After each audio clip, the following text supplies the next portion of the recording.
Good afternoon, everyone.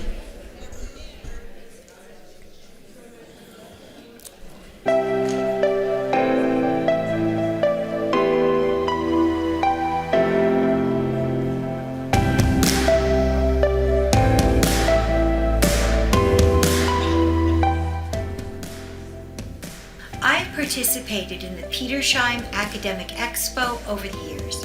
During that time, students have presented their research, study abroad experiences, and accomplishments through the interdisciplinary poster and oral presentation events. What started with just a few posters has grown to include an online gallery and streamed live events that highlight the work of students, staff, and faculty.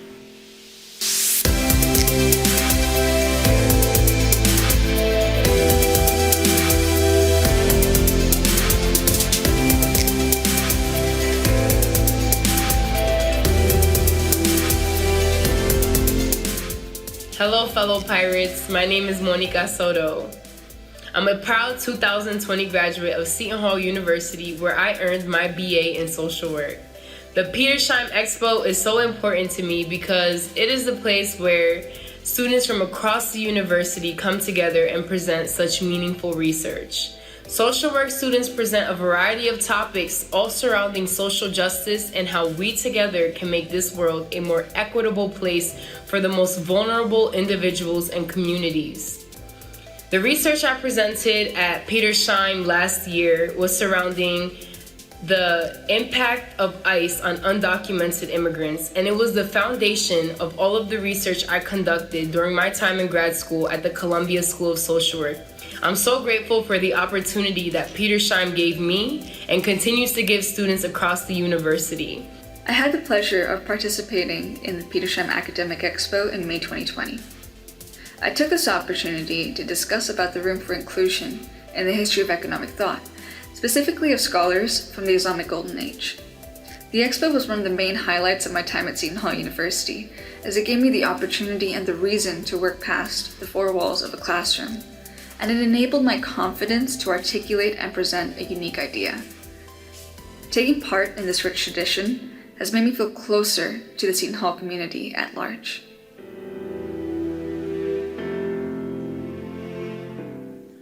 I'm so pleased to stand before you, in a sense, to not only introduce Matthew to many, but to present him to others and to revisit the spirit that was Matthew Petersheim. We just began to explore ways in which we might, in our own little humble ways, might begin to foster a better understanding and better insight and better appreciation for the work being done in that relationship between professor who stimulates and guides students, and then as those students begin to emerge with their own pieces of not only research, but all other forms of academic involvement, on and off campus. So in that context, the idea of providing some type of a workshop, a panel, or a showcase for academic pursuits and the academic products of students began to be born. At our annual academic exposition, as one university, we honor the best in academic achievement.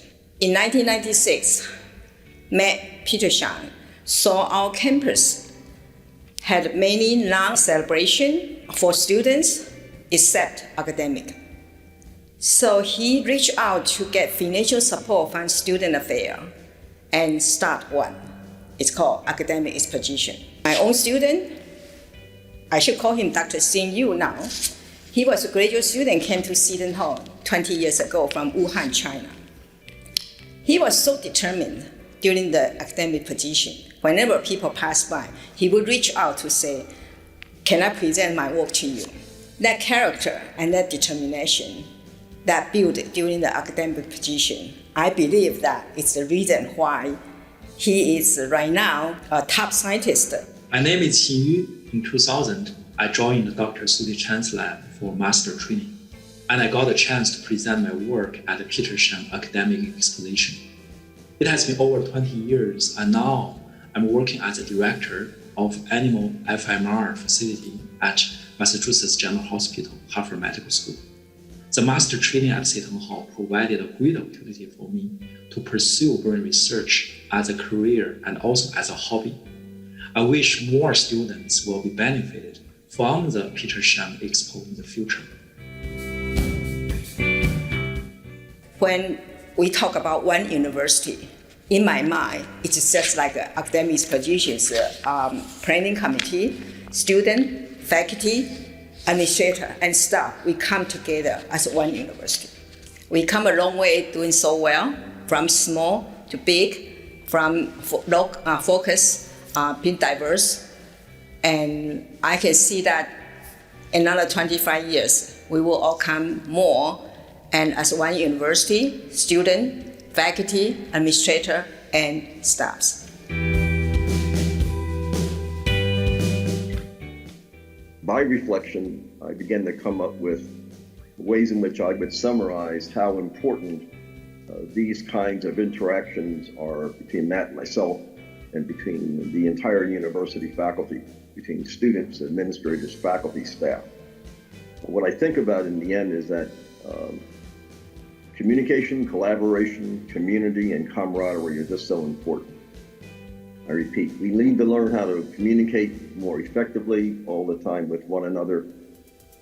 We all need to take time to build collaborative efforts as we advance the university's strategic mission. We ought to stay in community with one another, which simply means no matter what your status is at the university, we have one thing in common. We all live and work here together. And we need to be comrades. It simply means, you would go to the ends of the earth to help someone that you loved in their spirit, and they would do the same for you. We would be good buds, brothers and sisters in the spirit of moving ahead. So I hope that I've done honor to the spirit of Matt, and as the Petersheim Expo moves through, I'm so pleased and glad, happy, so to speak, to be a part of this commemorative celebration.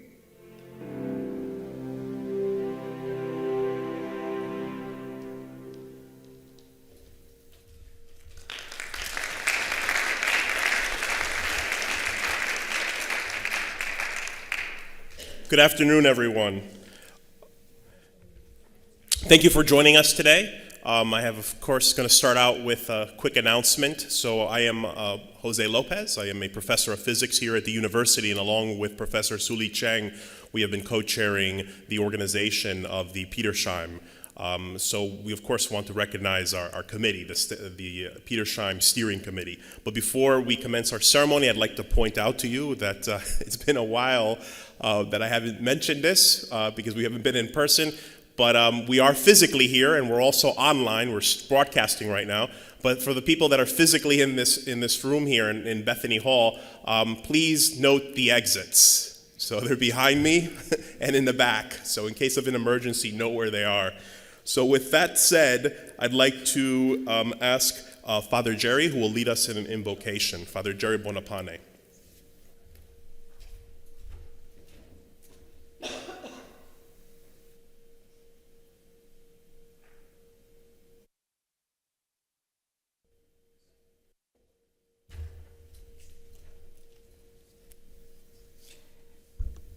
Thank you, Jose. My father always appreciated when he heard the last name pronounced Bonapane rather than Bonapane. But good to be with you, everyone. And we come together, and let us just take this moment to put ourselves in the presence of God, and let us pray. In the name of the Father, and of the Son, and of the Holy Spirit. Amen. The book of Proverbs tells us how much better to acquire wisdom than gold. To acquire understanding is more desirable than silver. Almighty God, we thank you for the gifts of knowledge, wisdom, and understanding, along with a zeal for discovery. We are grateful for all that we learn that leads us to truth, particularly and especially what leads us to your truth. You set out for us the world and all your creation as our grand classroom and laboratory, in which, with your help and guidance, we can help make known the unknown. We are thankful to experience and embrace, beginning today, Seton Hall's 26th annual Petersheim Academic Exposition. Thankful that we have the great opportunity to hear and learn about so many scholastic achievements made here at Seton Hall across the various disciplines, from the natural and physical sciences and health sciences to the social sciences to humanities and religion and beyond. May we each take time these days to learn from and appreciate the gifts and talents of our gifted students and all our Petersheim presenters, those who share the innovative spirit of the Expo's founder, Dr. Matthew Petersheim, Associate Professor of Chemistry. May their work and success inspire us all to be seekers of knowledge and wisdom and understanding, and like them, to share our time and talent with others. We give great thanks to the members of the Petersheim Exposition Committee, but especially to our co-chairs, Drs. Sulie, Chang, and Dr. Jose Lopez, who worked so diligently to prepare for this year's Expo. We ask that you bless with great success this year's Expo, beginning with this opening program and our the keynote lecture given by Dean Georita Frierson. Bless all those who will present their work and advance their fields. May we each embrace the Expo's theme of share, honor, and unite. Please bless abundantly Seton Hall University, all her administrators, faculty, staff, students, and alumni. In this Easter season, through your divine love and assistance, may we each be raised to a new and more spirit-filled life and reach our most noble goals and deepest desires. We ask all this in the name of Christ our Lord. Amen. St. Elizabeth Ann Seton, pray for us. In the name of the Father, and of the Son, Holy Spirit. Amen. Thank you.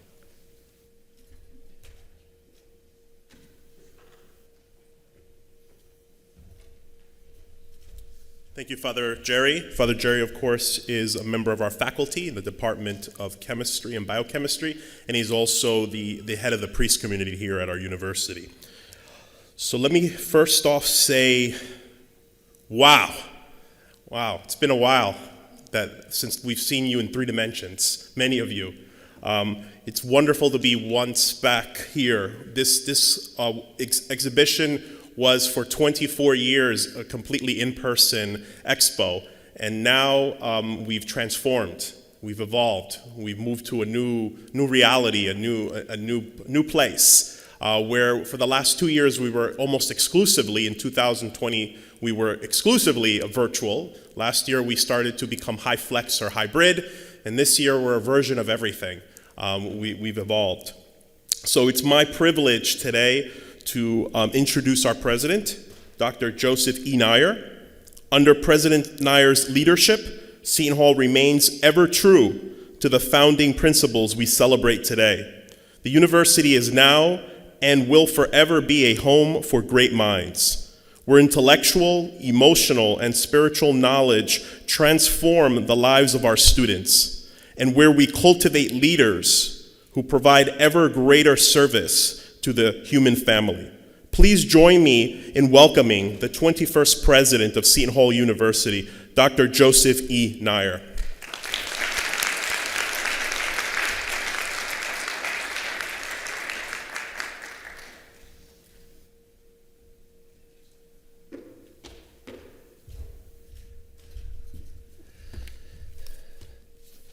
Well, hello and welcome. I'm pleased to welcome you to this year's Petersheim Exposition. In the coming days, we will share, honor, and unite around the vision of Seton Hall's growing intellectual excellence. We will celebrate the effort that yields competent analysis and a vibrant symposium. We'll celebrate the discipline that results in well-crafted research papers and presentations.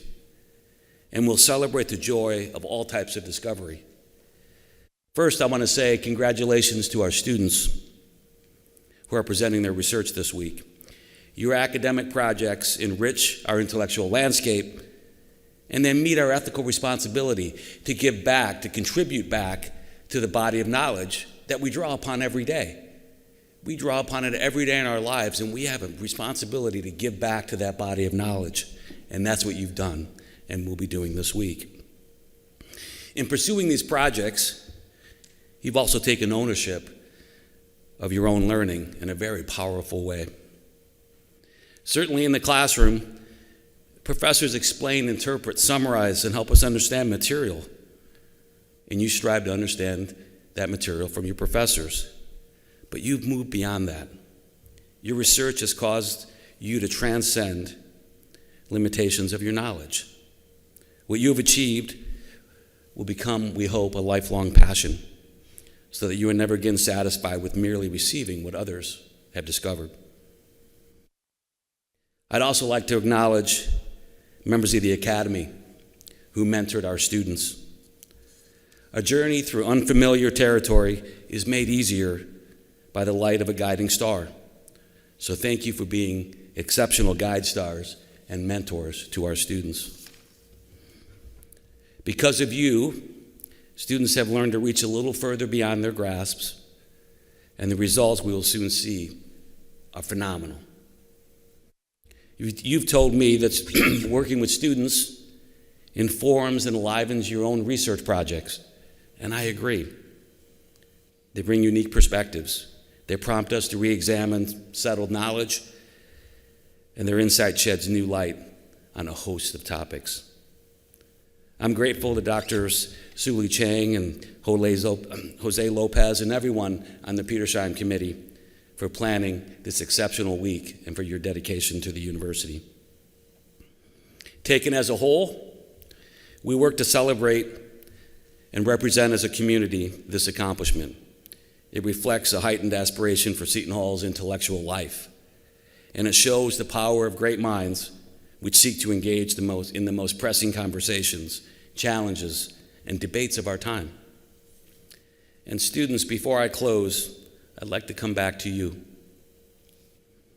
I hope this process in preparing for today, for tomorrow, and this week has led to a series of epiphanies.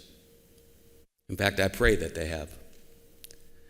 Series of epiphanies. Number one, there is no better and safer place to struggle, to wrestle with the big questions in life than in college.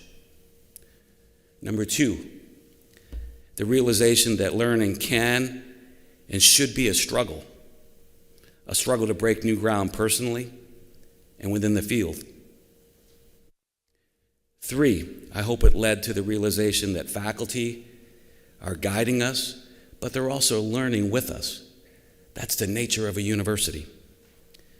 Four, that faculty care, and because they care, they expect and want the best from and for us. And five, the realization that with the right mentors and the right approach, you can learn anything. And some of you, I pray, may have one more epiphany. You may come to appreciate the process so very much that you decide to do it again and again and again and make this your career. And I hope you find yourself guiding future college students in their pursuit of knowledge. So congratulations to everyone who played a role in this exceptional week. Thank you for all you do for this university, and may God bless you.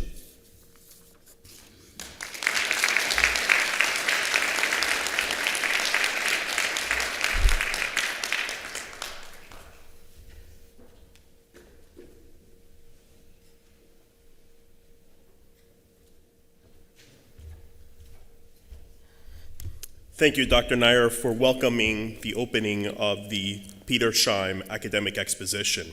It is now my pleasure to introduce my co-chair, Professor Sulie Chang, who is a professor of biological sciences here at the university and also the director of the Institute for Immunopharmacology here at the university. So, Sulie.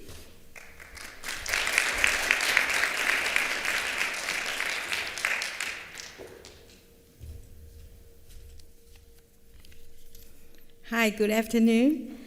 I would like to thank President Nyre and join Professor Lopez to welcome you all to the 2022 Petersheim Academic Exposition opening ceremony. It is my great honor to welcome our keynote speaker, Dr. Georita Frierson, who is our wonderful Dean of the College of Arts and Science.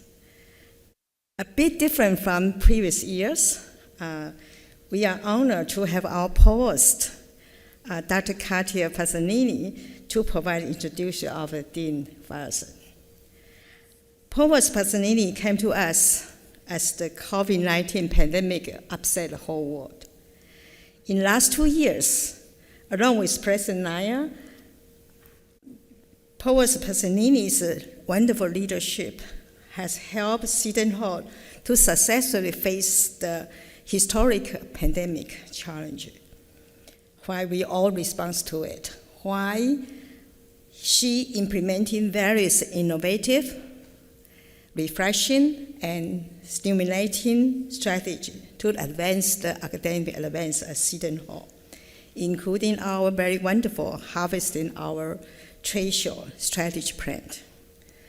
The Provost continues to inspire us with her commitment to outstanding student-faculty engagement that offer all students the wonderful academic opportunity, challenge, and intellectual growth that characterize exceptional program. One example is directly related to academic exposition. Provost Passerini and fellow provosts from other Big East institutions came together to initiate and implement the Undergraduate Research Symposium at this year's Big East Conference.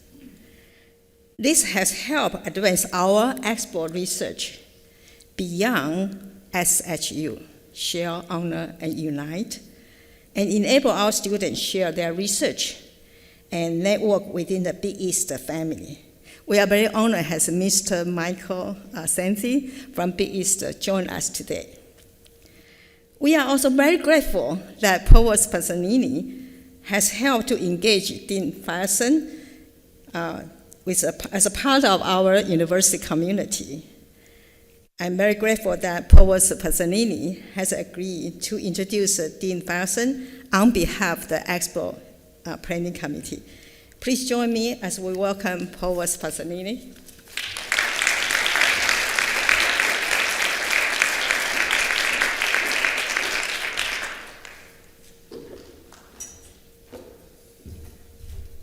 Well, good afternoon, everyone. It is my honor to introduce Dr. G today. But before I do that, I would like to share a couple of words about the Big East Research Competition. And Michael, thank you for bringing us together. We wouldn't have been able to do it as provosts getting together every month and think about what else can we do without you facilitating us. So thank you for being here with us. I also want to acknowledge and thank the administrators in the room, from members of the executive cabinet, members of our administrations, and the faculty mentors who are here. Thank you for joining us and helping and mentoring our students.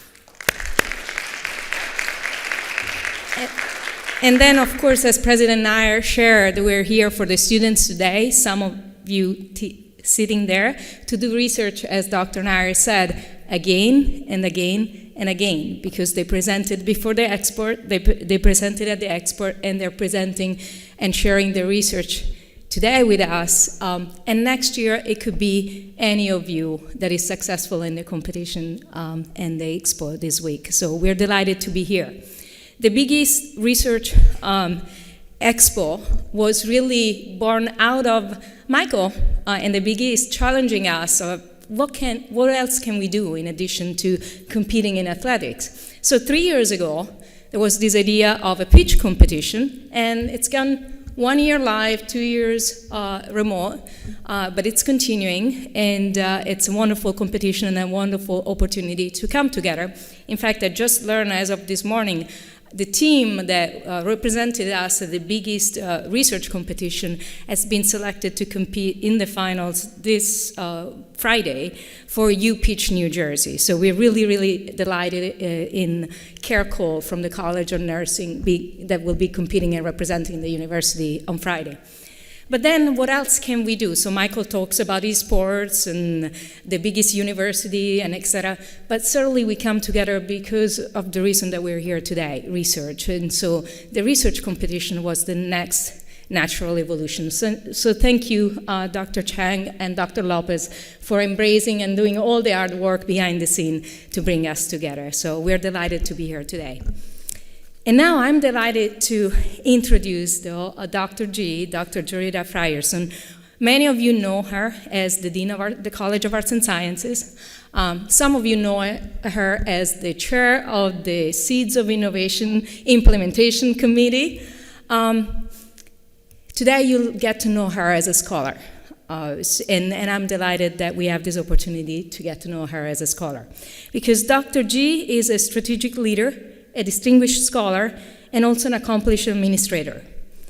She is a licensed clinical psychologist and is also recognized for a strong commitment to diversity education and research training. Dr. Frierson earned an MA in clinical psychology and a Ph.D. in behavioral medicine, health psychology, and quantitative psychology from The Ohio State University. She completed a residency in clinical psychology and her postdoctoral training in clinical health psychology at the Warren Alpert Medical School at Brown University. And she earned her BA in psychology and graduated with honors from Hampton University. Prior to coming to Seton Hall, she served as the interim vice president of academic affairs at Dewey College in Buffalo. And in her leadership role, she oversaw the School of Arts, Sciences and Education, the School of Health Profession, the School of Nursing, and the School of Pharmacy. Prior to Dewey, Dr. Frierson spent 4 years at Rowan University as a department head, as a professor in the Department of Psychology. She was also the inaugural director of the AP accredited clinical psychology PhD program, and in 2017-18, she was appointed the Dean's Fellow of Graduate Education for Rowan University College of Science and Mathematics School of Health Profession. A dedicated member of the APA, Dr. Frierson, the current chair of the APA is the current chair of the APA Commission of Accreditation and has chaired many committees within the association over the years. In addition to her commitment to ensuring the quality of clinical graduate training and diverse student mentoring, Georita Frierson has a productive career as a researcher with over 35 peer-reviewed publications. She has also delivered numerous presentations, lectures, and forums on health behaviors and diverse topics relevant to students, scientists, health professionals, and other communities. Welcome, Dr. Frierson.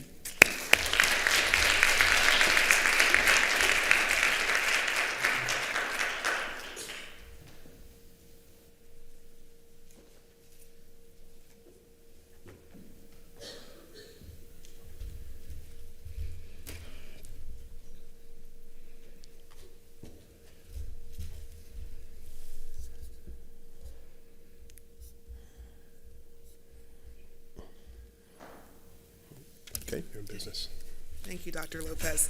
Thank you, Dr. Caterina Passerini, for that warm introduction.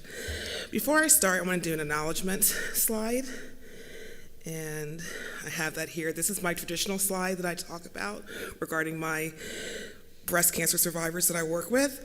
But I want to share with you right now another slide that I have. It's an honor and privilege to be in front of you today at the 26th Petersheim Academic Exposition. Before I start my keynote address, I want to thank and acknowledge my great village. First, I want to thank Dr. Chang and Dr. Lopez for inviting me to give this presentation and the steering committee. I also want to thank the College of Arts and Science Dean team. Without each of you, my daily successes would not be possible. I also want to give a shout out to the matriarch of the College of Arts and Sciences, which we know as Miss Brenda Knight. Without her and her 50 years of service, a lot of great things would not happen at Arts and Sciences. I'm a little bit nervous, excuse me. That will calm down in a second. Okay, without her efforts, and so I want to say next, I want to acknowledge Dr. Petersheim, who was a prolific researcher, teacher, and scholar in chemistry and a prior chair of chemistry. Without his efforts working with students and faculty today, and more importantly this week, would not exist. Finally, I want to thank the President, Provost, Vice Presidents, Deans, faculty, students, and staff of Seton Hall for your commitment, dedication, and service to Seton Hall University during COVID-19 and beyond. It is nice to be in person today for Petersheim. Here are the various doctors that I've worked with over the past 19, 20 years collecting research with breast cancer survivors. I wanted to acknowledge them. I also wanted to show my research lab. This is me at 12 years old, only joking, in my 30s. Over time, things happen. So my research lab was addressing race, culture, health, for all people. I want to show you my students that I've worked with in the community. This is one of my first dissertation students, Dr. Deanna Denman. She has her Ph.D. for the last 5 or 6 years. Here's all the different students that I worked with since 2010.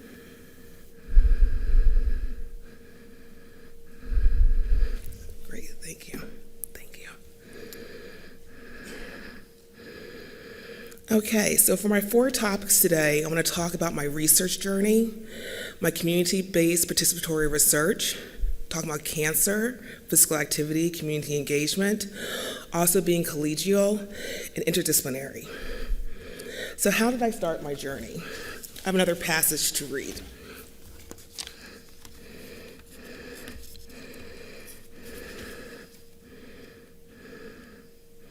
Here's all the states that I have conducted research in. Hopefully that makes some sense. Ohio, Rhode Island, Texas, and Hampton Roads, Virginia. So I want to share with you a passage of how I got involved with health psychology research.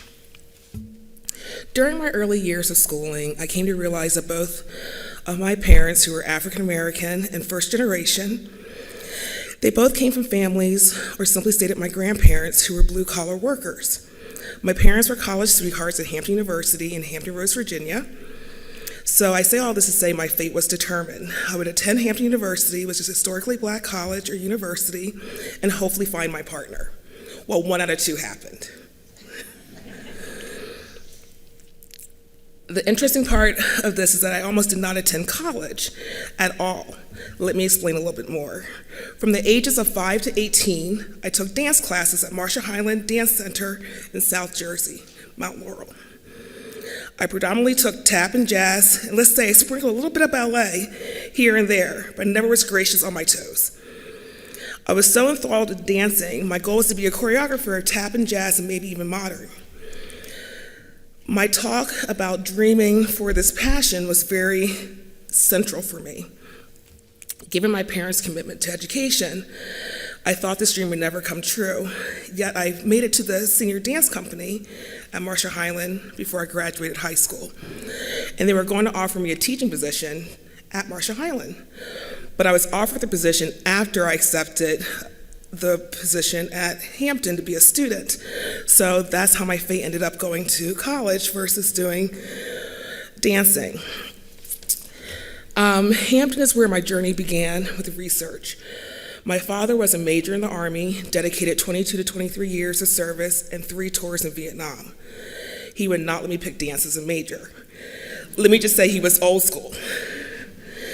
Thankfully, I took law, accounting, and psychology courses in high school.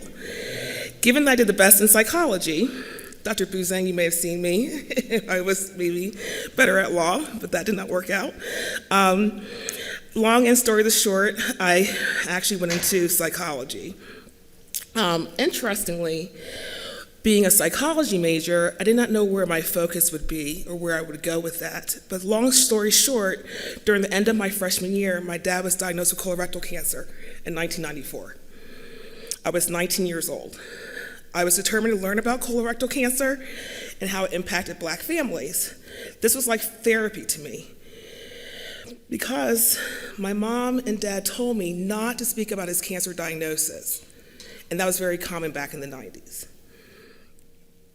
Many cultures and people do not talk about chronic illnesses publicly as I'm doing now. So like I mentioned, learning about colorectal cancer and its impact on families became a commitment for me. That's when I stumbled upon health psychology when I was exploring graduate programs after Hampton. My dream was to go to The Ohio State University, yet I had no clue how competitive graduate school was. But I got in. And that's an interesting story too, but we'll talk about that for another day.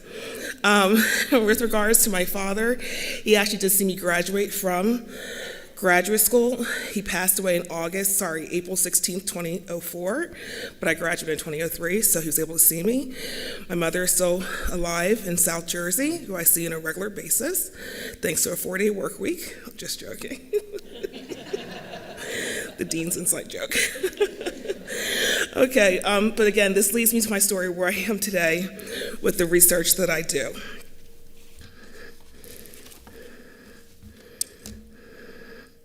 So in the work that I do, I always have a framework. I'm going to go over that framework with you. It's called the Addressing Framework. Each letter of the Addressing Framework stands for a diverse culture. And so I bring these up to say, I think of JEDI, that's justice, equity, diversity, and inclusion.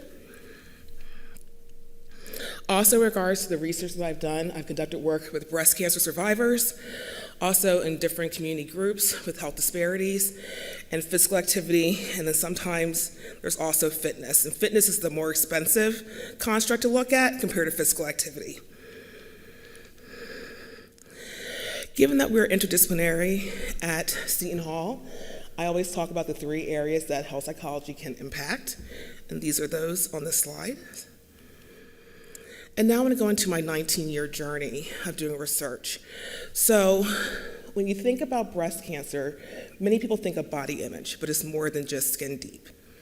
And these are the various studies that I participated in as a researcher or as a graduate student, and I'll talk more about them in a couple of minutes. There's another population I'm very interested in. It's called triple-negative breast cancer survivors, where all the hormones are negative for that cancer. And so it's a very heterogeneous disease, very aggressive, and sometimes understudied. And then I would talk about my community engagement projects, where we learned about something called the black-white crossover, where more white women are diagnosed with breast cancer, but die at lower numbers, but black women are diagnosed less frequently, but die at higher numbers. So it's always a question to me, if that's the case, why do I see so few black women in our research studies? What's going on? And that was the thought I had at 19 years old and beyond. So a little facts about cancer, second leading cause of deaths in the US. Breast cancer, second leading cause of cancer deaths for most US women, not for all. Heterogeneous disease. And also triple negative is an aggressive form of breast cancer, identified in 2000, and is not in our literature. What I mean by our literature, the psychosocial, psychology-related literature. It's more so in the medical literature. Okay, so let's go to another mother of mine. This is Dr. Barbara Anderson. I call her Mama A affectionately. Talked to her last week. We talk once a month, which is quite fascinating, given how tough she was on me during graduate school. But as Dr. Nyre mentioned earlier, keep going, keep going, keep going. So I keep going with her. Things are working out very well. So this is one of her studies that she marketed and also had it gone out to other areas, but it's called the biobehavioral model, where basically she looks at how stress can impact your disease state, can impact your immunity, and how does that impact your treatment. So the more stress that you have, the more disease you may occur.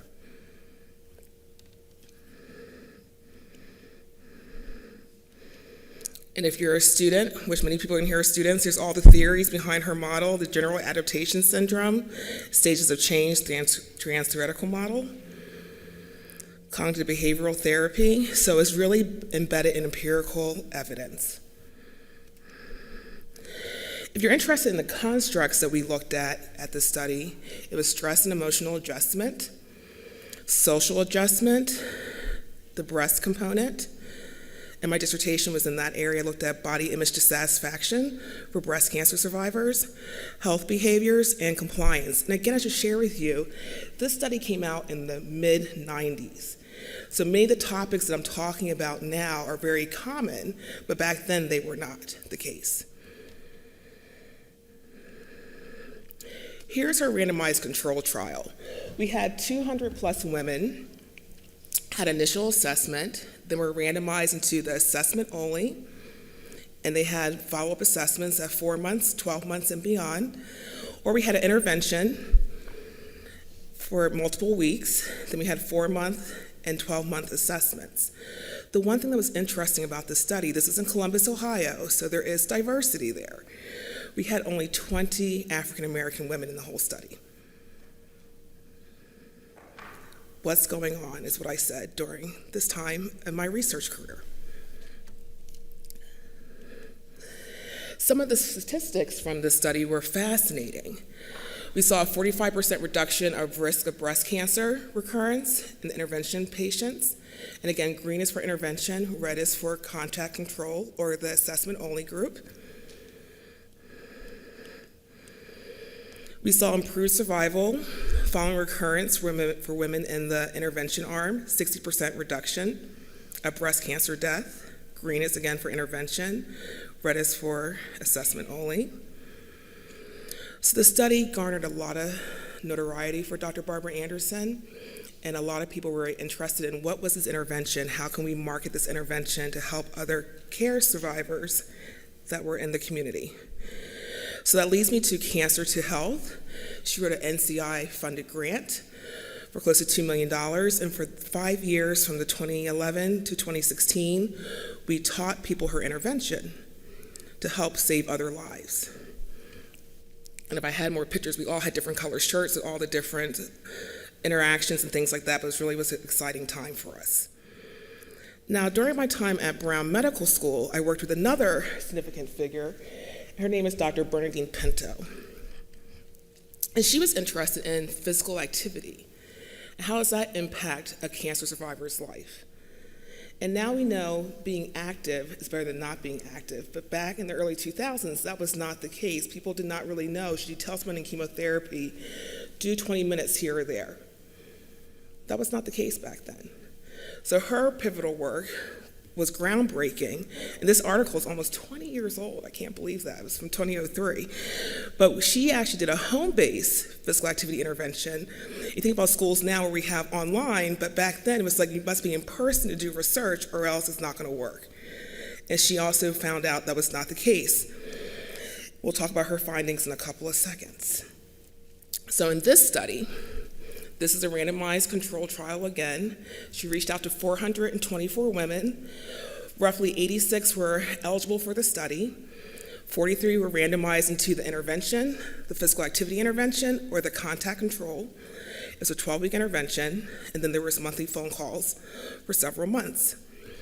Here's what's interesting about this study. Just to give you some more details on what the contact control did versus the intervention arm. There were goals and feedback for the intervention arm versus the contact control.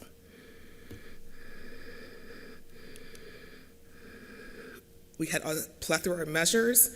Again, back in the day, you gave everything you could to your participants so that you can get the best kind of outcomes possible. So we did that and things worked out well. But here's another sad point about this study. Only 3 minorities out of 86. This is Rhode Island. Now, Rhode Island has less minorities, but not 0%. Okay, so again, if you think about the black-white crossover, what is going on that we cannot recruit women or people of color into our studies, from Ohio to Rhode Island? And so that led me to my research that I'll talk about in a couple of minutes. So, looking at physical activity, people always ask me about body image and body mass index. One of the biggest questions I get asked is, did they lose weight? Well, these are breast cancer survivors. We weren't trying to have them lose weight. And some people believe that if you do physical activity, you'll lose weight. That's not necessarily the case. But again, I always just bring up BMI. So we'll talk about their BMI. here it is right here. So they were overweight, and we were okay with that because our goal was to make them more healthy psychologically and behaviorally.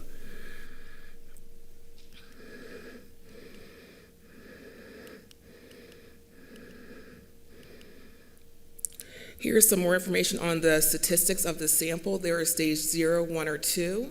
Compared to Dr. Anderson, has stage 2 or stage 3 breast cancer survivors. And again, roughly, they were 1 year post-diagnosis. So let's go over some of the findings. Her study actually worked, which makes sense to me back then, but definitely now, because you engage people into being more active, they usually will be compliant. And so you can see post-treatment after the 12-week intervention, people were engaging in 150 minutes or more of physical activity. And red is for the intervention, blue is for the contact control. Total weekly minutes, we saw again that there was the same kind of trend and pattern, that the intervention group actually has significant outcomes in physical activity minutes. Body mass index did not change, and I swear I lost a job because of this when I was doing my interviews. A long time ago, someone was like, well, how come they didn't lose weight? I'm like, one, they're breast cancer survivors. That's not the goal. The goal is to make them just be more physically active. And two, the literature is clear that to lose weight loss, you must truly cut down your caloric intake. We did not address their eating. That was not part of the intervention. Our goal was physical activity. And we did notice something also positive. Their physical condition actually improved. They thought better about their overall appearance, and that was the body esteem scale. We also saw that their mood improved as well too, following the intervention compared to the contact control. So given those two studies, I decided to write a small supplement grant to the NCI to look at what are the barriers and facilitating factors of why African Americans are not participating in health psychology research. What is really going on? So for roughly 7, 8 years, maybe longer than needed, but as Dr. Nyre said, you keep doing it, doing it, doing it. So I did focus groups in Rhode Island and Texas over those years. And we talked to different populations and communities, such as African American, Latina, and Latinx, about what is going on. Why are you not participating in health psychology research? Why are there these barriers? Sorry, I have a little bit of slides. Okay, so here's what they kind of shared with us, the 4 W's. Who is the researcher? Do we know you? Where have you been? Are you going to come in as a helicopter researcher, take data from us, and then leave? What do you do? What is the purpose of you being here? Where have you been? Many times community want to see you, and when you're a graduate student or a postdoc or an intern, you're only there sometimes time limited, and that may not build confidentiality or trust with certain diverse communities. And that leads us to our 4th W. Will they be invested in the community? So we had one participant say this ever so nicely in the quote at the bottom. So it's very, very important that all the specific groups be researched. Who's doing the research? Who are they doing it for? What is the purpose of it? And do we benefit from either individually or as a community? So again, our goal is, will you be invested in the research? And I will share with you, going off script now a little bit, it was not easy doing this research as an African American in the African American community. Just because I may look like my people doesn't mean they think I am my people. They see me as a Ph.D. student or Dr. Frierson. Who are you here for? What's your real goal? Will you be committed? So I had a lot of tough conversations with pastors and ministers. We had a minister association in Rhode Island that grilled me ever so nicely, but they were very concerned about what was my intent and purposes. Also, I will share with you during my time in Texas I worked at the Cooper Institute, and we had a site in North Dallas that was more affluent. Then we had a site in South Dallas, Oak Cliff, that was a little bit less affluent. And our diversity site was in Oak Cliff. And the community was like, where has the Cooper Institute been? You've been around since 1970, but we have not seen you till now in 2000 something. Well, we're here today. We're trying. And I should talk to you about another study that I did. So what I realized was I'm going out into the community trying to broker all these deals for researchers who are brokering deals for my other colleagues doing their research. Who can help them get into the African American or Latino community to increase diversity in their research? So we thought a project community, Proyecto Comunidad, where we actually went to health fairs in the community, gave out fruits, vegetables, water. We had a lot of donations to do this. I was an assistant professor at this time, very humble doing this research, but many people did help us to get this done. And so what I did was bring all the flyers for my colleagues to these health fairs with me so that people could see all the great research going on at Southern Methodist or the Cooper Institute or Howard University. Here's the different health fairs that we went to. Sorry, all my different little pictures.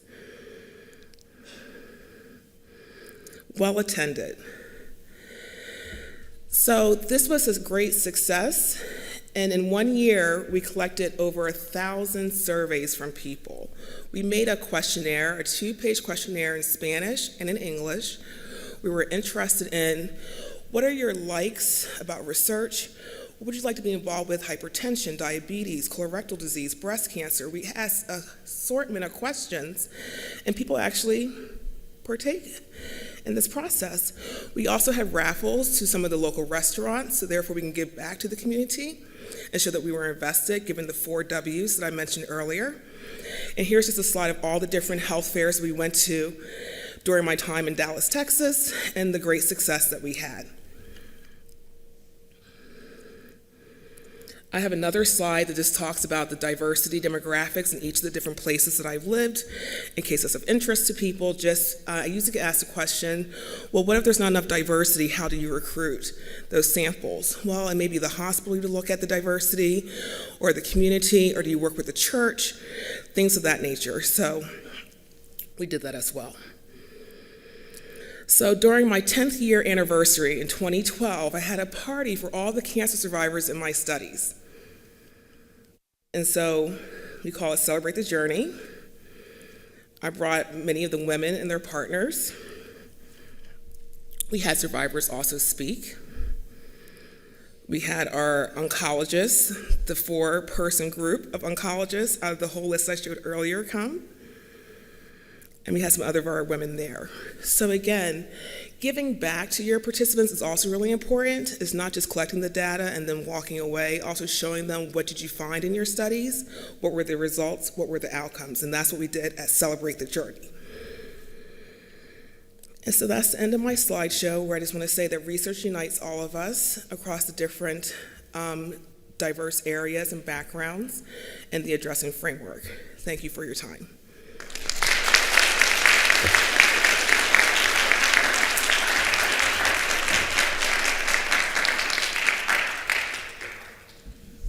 Georita, don't run away. We're going to have Q&A. So we have a microphone up here in the center, but I'm willing to get some exercise, and I'll walk around. So any questions? Yes. Thank you. I like the holistic approach and giving back. I do have a question about the intervention. Which one is that for Barbie? Your first slides and all the, not detailed, but the intervention was a behavioral intervention or changing the way the patients see themselves? What did the intervention consist of? That's a great question, Dr. Passerini. So with Barbara Anderson's intervention, looking at the biobehavioral intervention, we try to reduce their stress, improve their eating, improve their physical activity, help them with their views and thoughts about cancer. With Bernie Pinto's research moving forward, it was really focusing only on physical activity, and they were sedentary to begin with.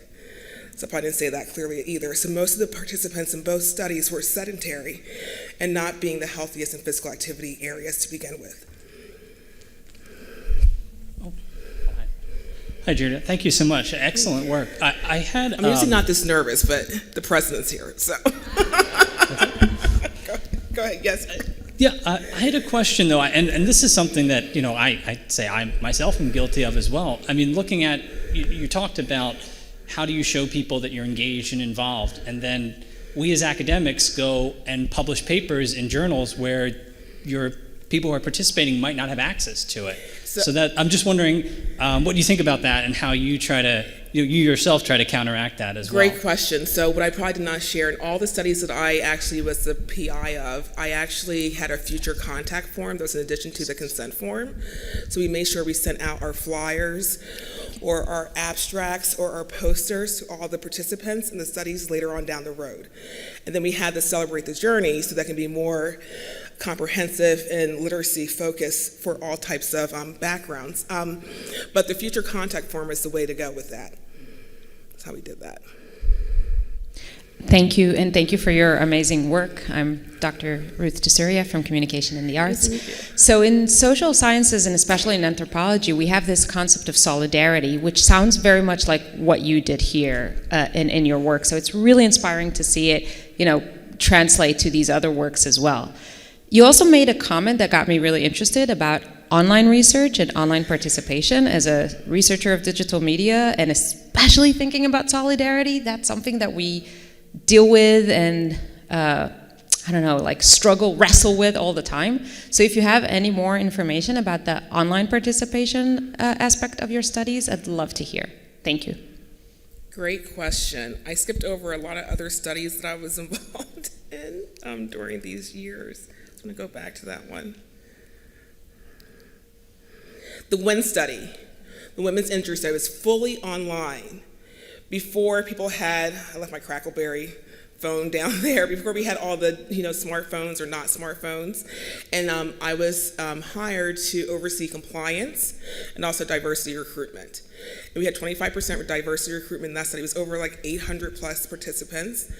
We had different kind of get-togethers and events to make sure they felt like they were a community outside of the online. And that's how we did that way. It was a 5-year study from NIH as well. You had a question, right? Thanks, Jose. Georita, excellent presentation. Thank you for sharing that with us. I thought maybe you could just talk a little bit for some tips that students or faculty might, what you've learned from your community-based participatory research. Yes, I would say Dr. Foley is a great question. I would say, can you find a stakeholder, a gatekeeper, a liaison to work with, someone that has built trust with the community? Sometimes breaking ground, if you're from that community or not, may not be easy to do.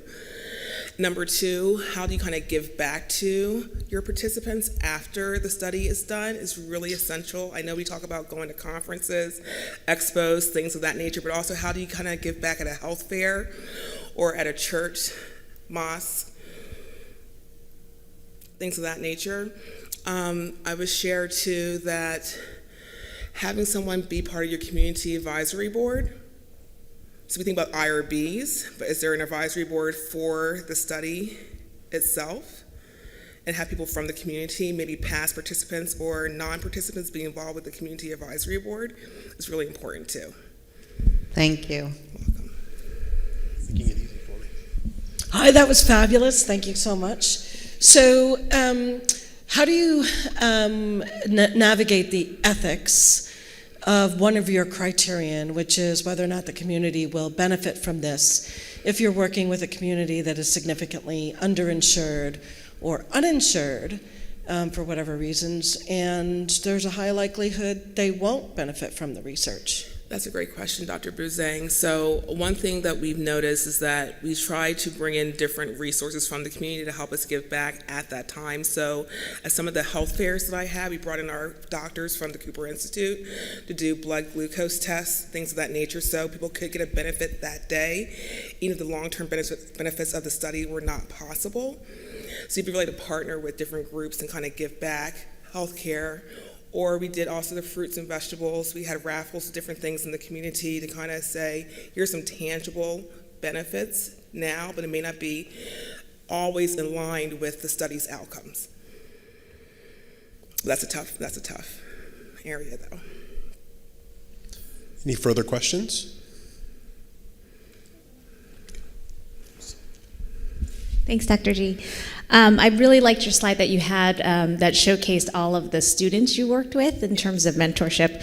So my question is, what are some of your key pieces of advice for first and second year students who are interested in research? How would they go about approaching a faculty member to help sponsor them? That's a great question, Dr. Burnett. So I go back to my one example I didn't mention about how I met Dr. Barbara Anderson. I actually had 3 advisors I was interested in working with, Dr. Andy Schwabel, Dr. Barbara Anderson, and Dr. Catherine Stoney. But Dr. Schwabel passed away, unfortunately, from colorectal cancer, but he was still on the website. So how would I have known that? However, I would say to students, have more than 1 or 2 people you want to work with. So I had 3 people. Also, regarding Barbara Anderson, I was not on her list of students to interview. Her door is cracked.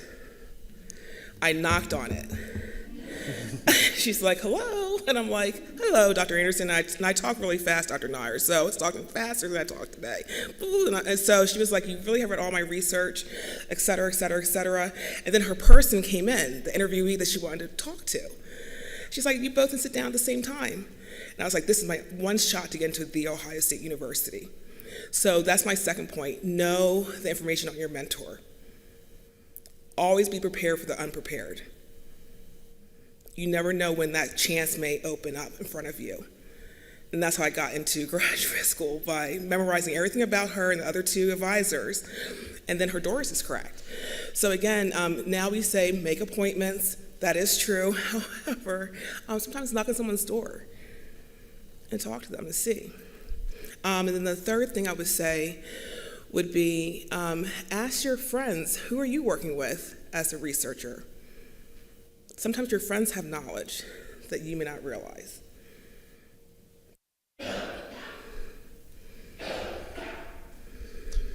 Any further questions?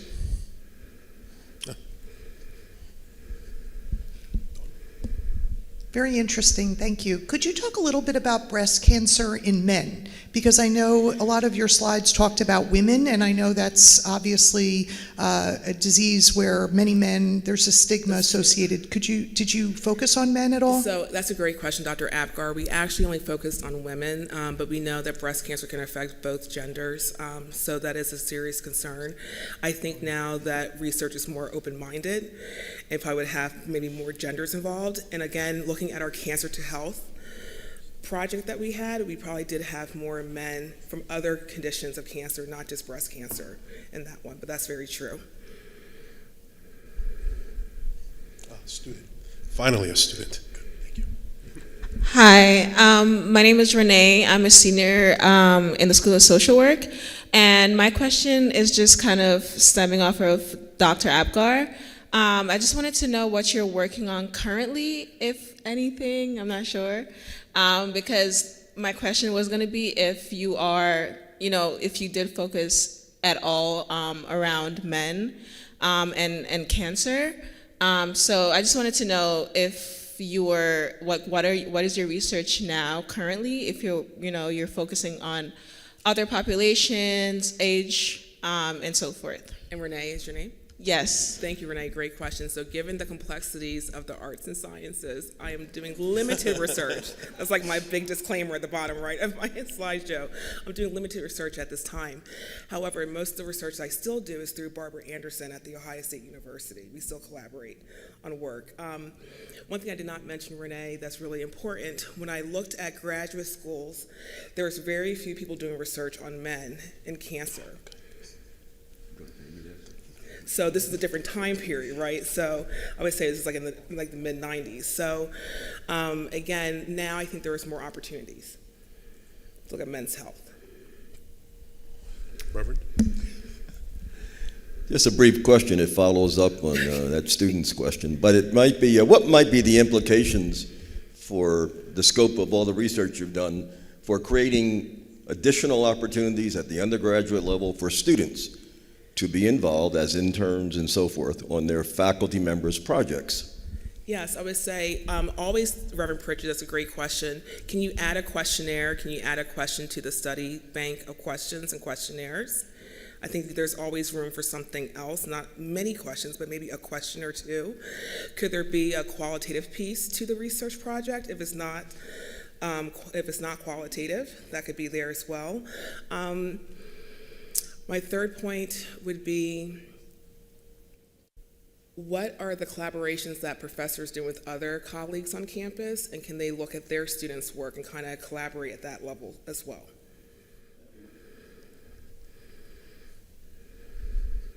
Any further questions?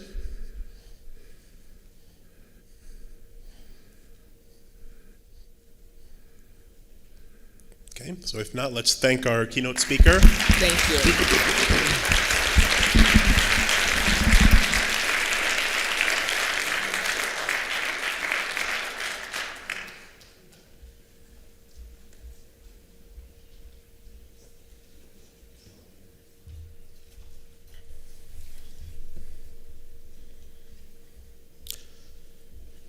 Thank you, Dean, for your wonderful presentation and for the great question and answers that we just had. We now officially start and commence our 26th installment, 26th annual Petersheim Academic Exposition.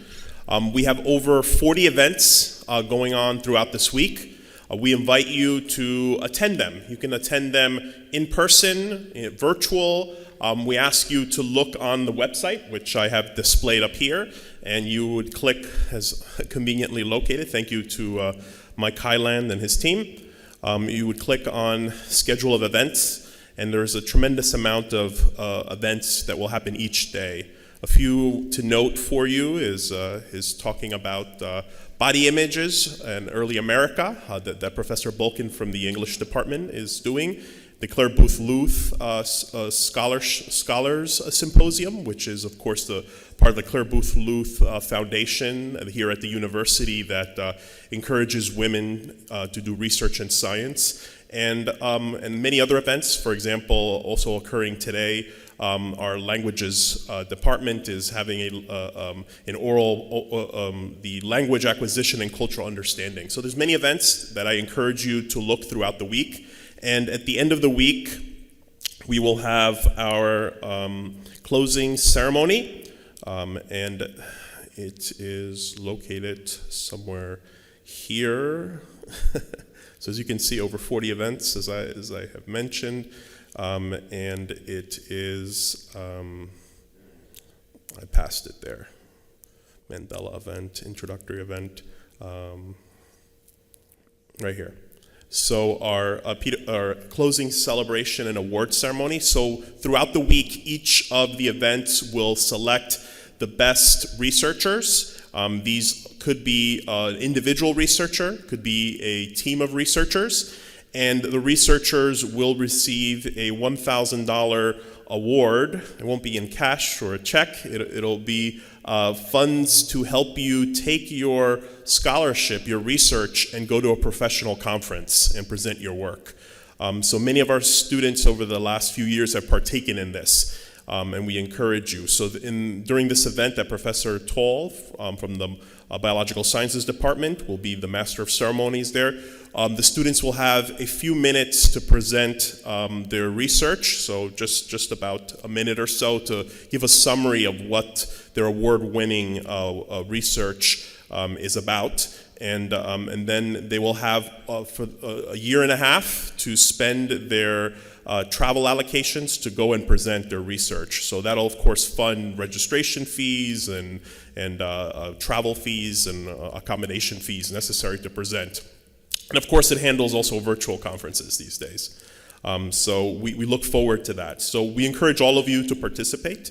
And I guess a few final things that I'll mention from my perspective that I've seen over the years. At the very core of our learning community here at Seton Hall University is, of course, this curiosity, this desire to learn, as we've listen to today discussed about, and this desire to want to present our work and share it after it's been accomplished. And what's I've always found very interesting about this is many of our presenters, our student presenters in particular, both our undergraduate and graduate students, are presenting during the Academic Expo not as part of a class. In many cases, it's just curiosity work that they've become interested in and then have initiated with faculty mentors and have commenced and have done amazing things. And many of the projects are not given to them. They've chosen them to work on them. And you can see the passion that they bring to their work that we'll see throughout the week. So I encourage you to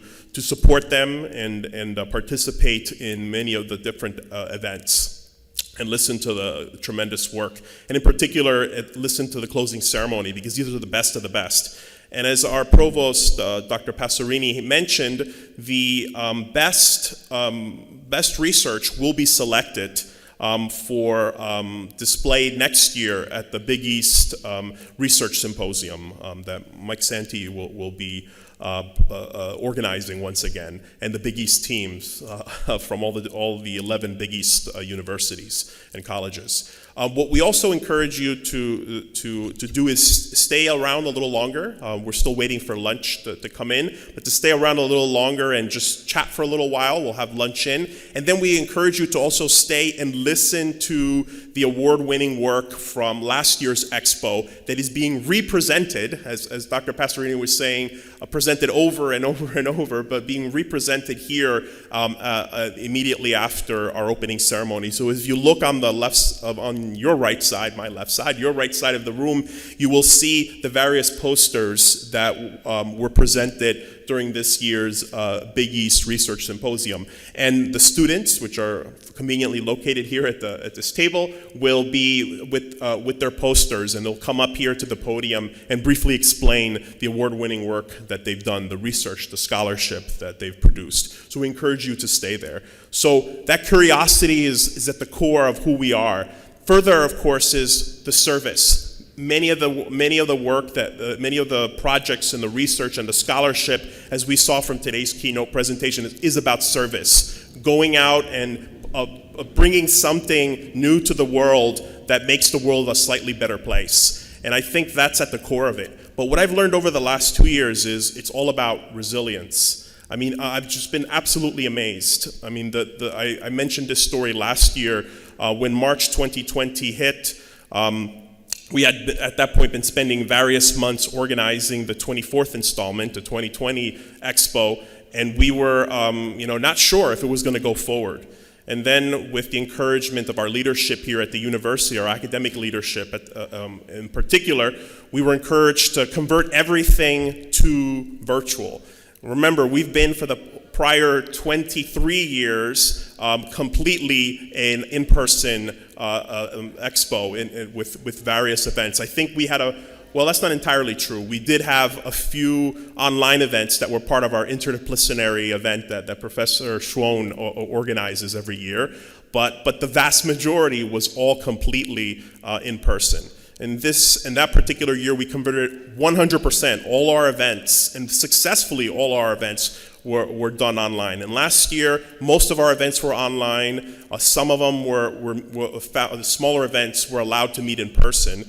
But this year, we have a variety of everything. We have completely virtual events. We have events that are just in person, and we have events that are both high flex, both streaming and in person. So a wonderful program this year. Just goes to show the curiosity, the service attitude that we have here, the mission that we have here of service, and in particular, the resilience that we have as a community. So I thank you all for being here with us this afternoon. I welcome you to stay here, mingle a little bit, have some of the lunch that is being put out. It's a box lunch, but we welcome you to stay here and sit and talk with each other. Or if you have to go to your next class or your next meeting, please take a lunch with you. So thank you, everyone, and this officially kicks off the 2020 Petersheim Academic Exposition. Thank you, everyone.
So thank you for staying here. I mean, there's plenty of lunch, so please keep having lunch as we have our next event. So as was mentioned earlier during the opening ceremony, this year was the first inaugural Big East Undergraduate Research Symposium. This was an event that encompassed all of the 11 Big East universities and colleges, and each of the Big East schools contributed 5 teams. So it could have been an individual or a group of students. And so there were a total of 55 or 54. I think for some reason one of the schools didn't add one, but there were 54 presentations that were presented during the men's Big East basketball championship game on Saturday, March 13th, was it? Yeah, March 13th. And the hope is that this event, of course, moves forward for many years. So with a few reflections on the event, and in particular, as was mentioned by our Provost, this particular event was the birth child of the provosts of the various Big East universities. So with comments from our provost office, unfortunately, Dr. Passerini had another prior engagement and could not be with us today, but she asked Dr. Peter Shoemaker, who is our associate provost for undergraduate academics and assessment, okay? Gets hard to remember all these different things. So without further ado, Dr. Shoemaker.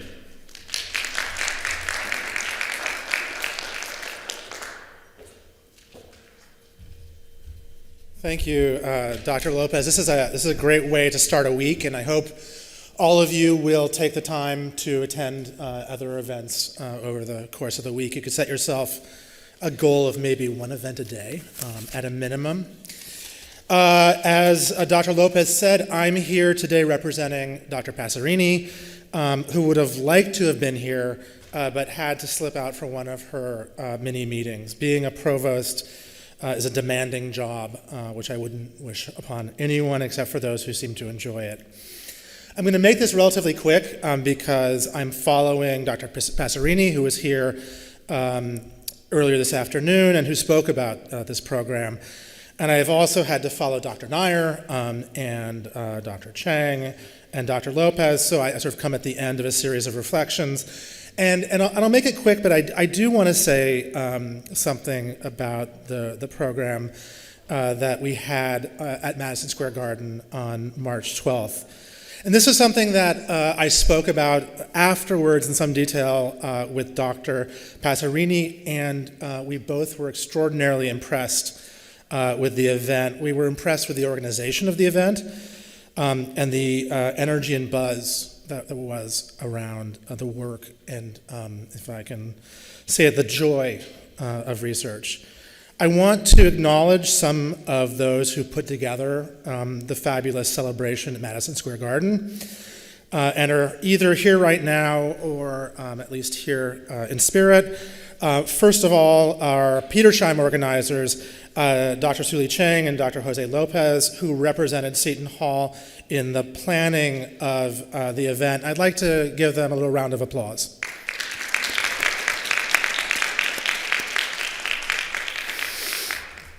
Dr. Dawn Apgar is here as well, and she contributed, and she also does, we were just talking about it, she does so many different things, including for Petersheim.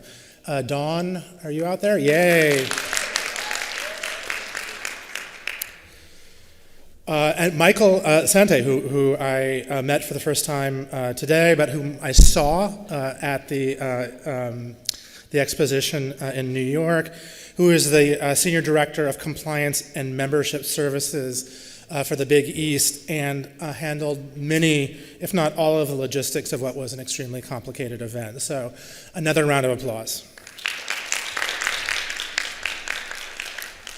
And then here you don't have to applaud right now. You wait until later and see how they do with their presentations. But the students themselves, who did a remarkable job with their presentations, And I could say a lot about them, but what I will say simply is that they were interesting and thoughtful, which is very strong praise. I want to express a few thoughts about how significant this event was in the history of the Petersheim Exposition, because I think it represents a kind of watershed. Petersheim, as you know, is special, and it is a very strong tradition here at Seton Hall and represents a spirit of collaboration, a spirit of curiosity, a spirit of people coming together and doing research in the service of the common good. And this event, I think, allowed the Petersheim exhibition to expand its reach and impact. And in that respect, I think it also provided an opportunity to showcase our students, not just as knowledge consumers, but as knowledge producers. This is going back to the notion that Dr. Nyre expressed of giving back to the body of knowledge. And that's something I think we do extremely well at Seton Hall, and I think we may do better than some of our peers in the Big East, although I won't brag too much. So in conclusion, I want to congratulate we will applaud them, I think, to congratulate our team of Pirate Research Ambassadors. I hope I have all their names. These are the names that were being used in the email correspondence before the event. Elena, Lori, Matea, Cedra, Venise, Ian, Charles, and Thomas. You guys did a great job, and you did us proud. Thank you. Oh, and I'll just say one last thing. This is going to be the fourth time that they're going to be presenting this research in public, because they presented it, obviously, at Petersheim last year. They presented it to the group of the leadership group here for Petersheim, including Dr. Passerini, and they presented it at Madison Square Gardens. This is number 4. Thank you very much.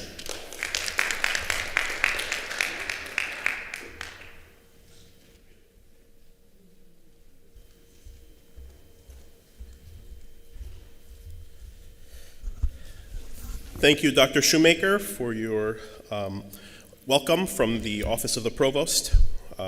We will now proceed with our program, and I would like to introduce to everyone, he is a member indirectly of our community. He is the Senior Director of Compliance and Membership Services for the Big East, and in particular, I'm talking about Michael Santi. And just let me say a few things about Michael. I met him virtually, as I've met so many people over the last 2 years. And Michael was given the very hard task of doing something that had never existed before, creating a completely new event. I mean, we all know about the Big East. It's been around for decades, and it's a sports a conference that organizes all of these different events. So we all know that the Big East, of course, are great organizers of sporting events. But this event that was organized was not a sporting event. This was an academic event. This was an event that was celebrating not athletic prowess, but was celebrating academic, scholarly, intellectual merit, and scholarship that was being done at all of the different Big East schools.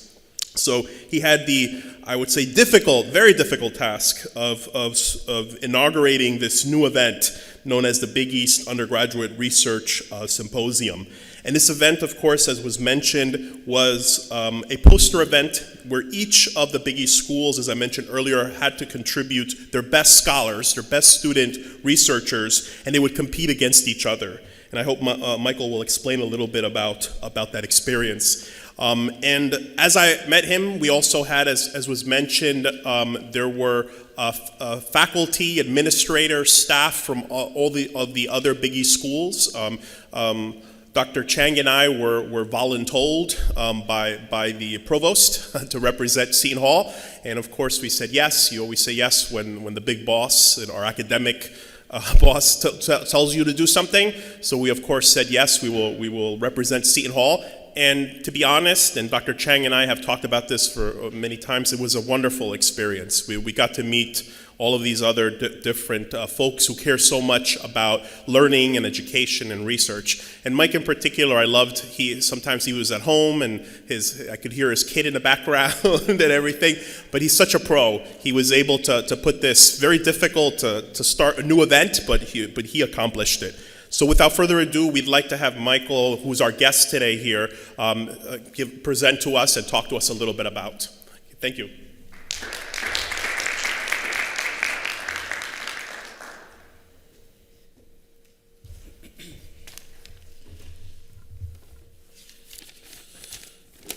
Hello, everybody. How's it going? I obviously got the distinct honor of addressing the group after lunch, so hopefully I can keep some of your attention here. As Dr. Lopez referenced earlier, my name is Michael Sante. I work for the Big East Conference, and in my role, some of what I do manages policy and governance and rules and regulations for the Big East Conference, but the other half of my job is coming up with this collaborative programming across our membership. Before I get started today, I just want to thank Dr. Chang and Dr. Lopez for the opportunity to speak here today and the opportunity to work with you on our inaugural Big East Undergraduate Research Poster Symposium. And in this moment, I'm realizing we need to come up with an acronym for that because that's a bit of a mouthful. It's been a pleasure working with you all, and hopefully today serves as a continuation of our relationship and not my swan song. To better explain how we got to this first ever symposium, I think it's important to take you all on a brief history lesson, just to kind of give you all some perspective and some context on how we arrived at this moment. In 2013, a new version of the Big East was created. Our basketball playing schools, affectionately known as the Catholic Seven, split from the football playing schools and created this new version of the Big East, and we added 3 new schools to give us a total of 10 member institutions. Those were Butler, Creighton, DePaul University, Georgetown, Marquette, Providence, Seton Hall, St. John's, Villanova, and Xavier. And as of 2019, UConn. And I'm happy to say that I'm able to recite those schools in alphabetical order in my sleep these days. But the emphasis on this new league was placed on basketball, right? Football kind of carried the day, but this group of institutions wanted to make sure that we returned to our roots of basketball, being a basketball-centric league. Following the creation of this new Big East, our board of directors, which is made up of presidents of each of our institutions, created a strategic plan to help usher in the next 5 to 10 years of the Big East Conference, this new version of the Big East Conference existence, right? So as you can imagine, on the top of this strategic plan was obviously solvency and sustainability of this new league. Athletic excellence and academic excellence, right? These are the areas that the board wanted us to focus on in this new version of the Big East. The academic pillar was of significance important part of our strategic plan. It was designed to transcend and leverage the academic profile of our institutions to the benefit of Big East students generally, not just our student athletes, right? Following this strategic pillar, we created the Academic Institutional and Collaboration Working Group, which was charged with identifying and vetting opportunities for collaboration amongst our membership. The working group is made up of athletic and academic administrators, faculty, as well as a member of a provost office or designee. And currently, the athletic director here at Seton Hall, Brian Felt, serves as the athletic director representative on this working group. To date, this working group has had the opportunity to engage and deliver programming in a variety of spaces. We've worked with admissions departments across our institutions to recruit in communities that are underrepresented here on our institution's campuses. We've worked with our entrepreneurship faculty and programs here to deliver the Big East Startup Challenge, which Provost Passerini mentioned earlier, where our students come in and pitch their ideas and concepts to a panel of venture capitalists, and the opportunity to engage with the Provost group, right, who kind of serves as the brainchild for this concept of this undergraduate research symposium. Our provost recognized the importance of creating a premier academic event to partner with our premier athletic event at the Madison Square Garden and provide the Big East an opportunity to showcase its athletic and academic prowess at the highest levels in the world's most famous arena, Madison Square Garden, who also has a rich history of excellence associated with that, except for the Knicks, and obviously that's coming from a Knicks fan.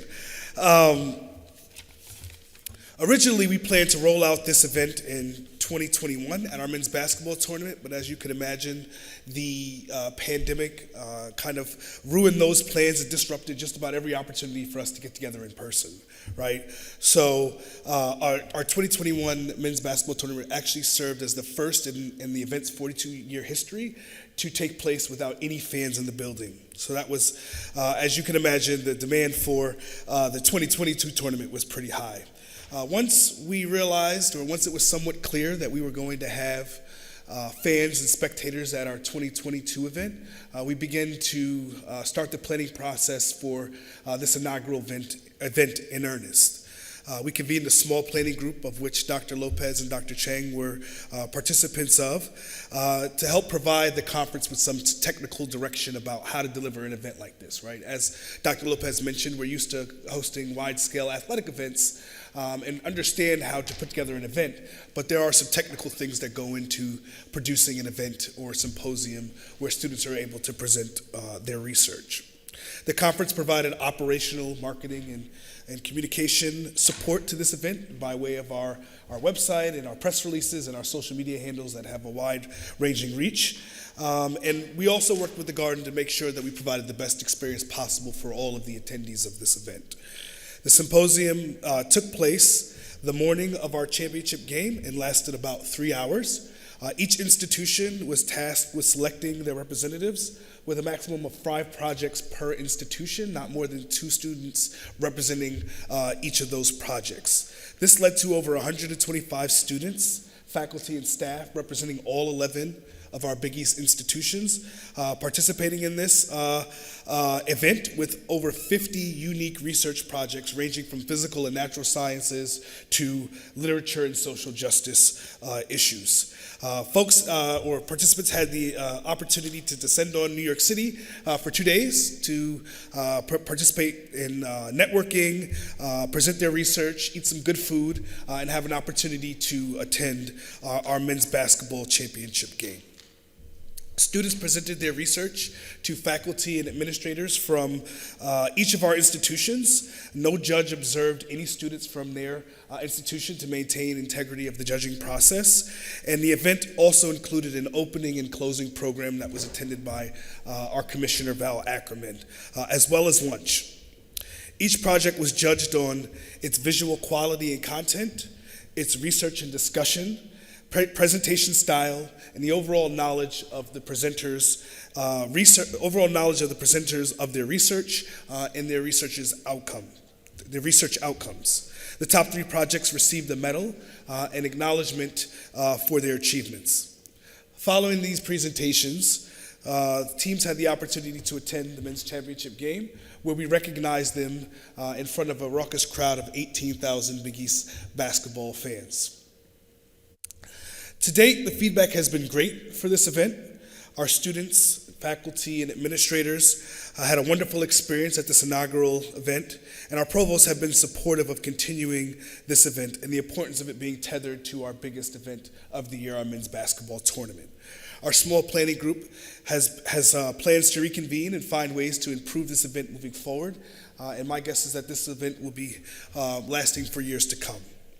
Events like this mean so much to the conference as it aligns with our vision and mission to use athletics as a platform for national exposure and as a vehicle for you all to engage with students, alumni, faculty, and staff. We hope this can serve as an inspiration for you to share, honor, and unite, and while continuing to shed light on issues affecting our world. Thank you for the opportunity to speak today, and I look forward to speaking with you a bit more about our program.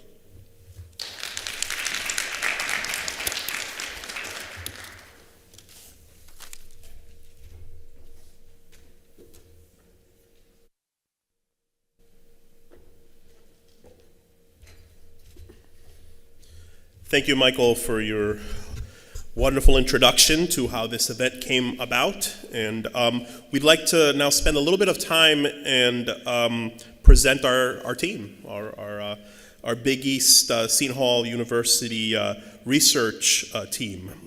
So in order to do that, I'm gonna ask Professor Dawn Apgar, who is an assistant professor of social work in the Department of Sociology, Anthropology, Social Work, and Criminal Justice. Yes, it's has the longest name of any department in the university. And she will host the students, providing a synopsis of their work that they've done. So Dawn. Thanks. Thank you.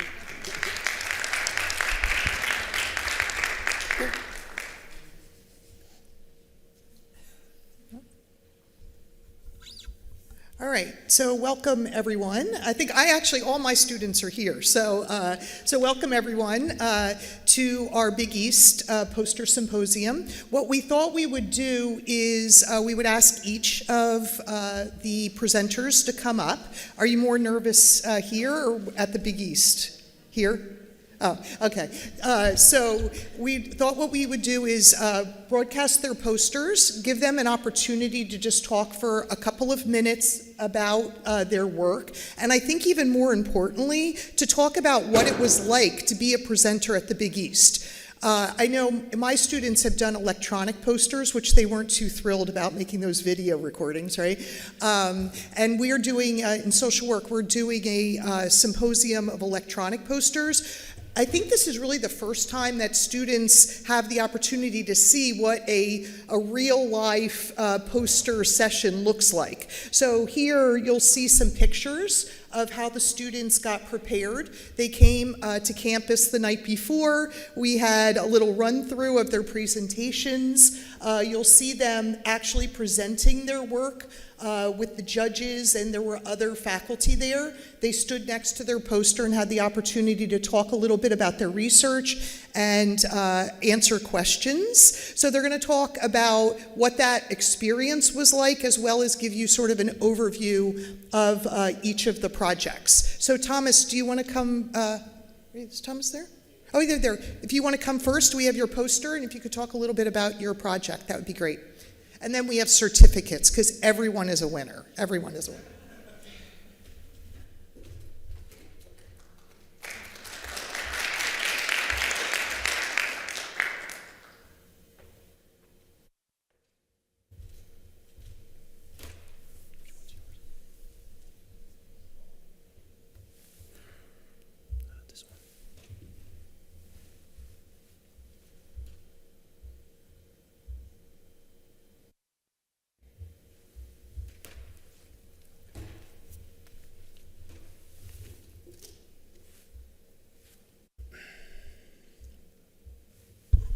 Let me see how I can. I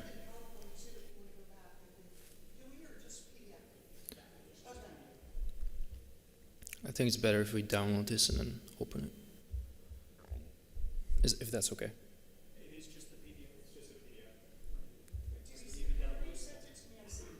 think it just reads it. Yeah, I think it's just reading it. Can I try to open it in the PDF reader?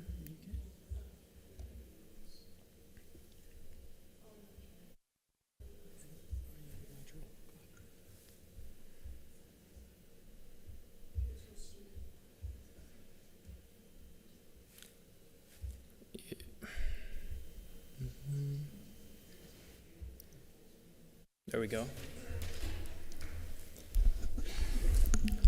All right, so as you can see here, I presented a project, the synthesis and characterization of biodiesel using microalgae as a sustainable triglyceride source. So just as like a quick background, you can make biodiesel from basically like any oil source, and a lot of people are doing it from vegetable oil sources, but it's really interesting to look into alternatives to that, because as everybody knows, our population keeps growing and our energy demands keep rising. So we have to ask ourselves the question, are we going to use this available plot of land to grow food or to grow crops for fuel?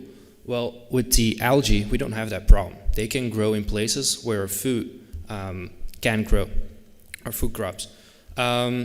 So why is biodiesel so interesting? Well, the combination of all those problems like the threat of the fossil fuel depletion or global warming, pollution, or rising energy demands, we're not saying that this is going to solve all the problems, but we're saying that it's one of the solutions to all of these problems. And it's so important that more and more people are doing research into this so that we can optimize the process, so that we can help make that global transition to renewable and environment-friendly energy sources. In other words, it has to become more economically favorable before it can actually start making a change. As you can see over here, we kind of represented an alternative biodiesel cycle with the algae as oil source. And then after they grow, we extract the oil. We perform a transferication reaction where we actually turn it into the biodiesel fuel. And then from the fuel consumption, from burning that, we exhaust carbon dioxide into the air, which will be taken up again by the algae because they need carbon dioxide to grow. And then one of the most interesting oil extraction methods that we've been looking into now is the glycerol, using glycerol in a polyol-induced extraction. And interesting about that is that the side product of your transferication is glycerol as well. So that means that you can use that again in your extraction, which makes it even more sustainable. And that is based on the work from another Seton Hall student a while ago. So, yeah, are there any questions or, yeah?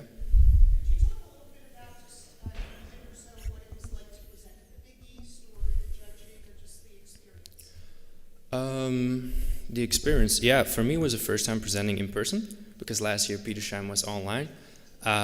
It was amazing. It was in Madison Square Garden. Like, yeah, it was very impressive. I was definitely stressed out before it, but when we were there with the team from Seton Hall, everybody was kind of like in the same position. First time we're doing this, kind of like just had to yeah, take everything in and realize that it's a great opportunity, and that kind of took the stress away from me. It was kind of fun to do, and once I realized that, the stress went away. I'm very grateful for everybody that made it possible, that organized it, and yeah, I'm excited for more students to be able to have this experience in the future. And I feel very fortunate that I was amongst the first ones. Yeah.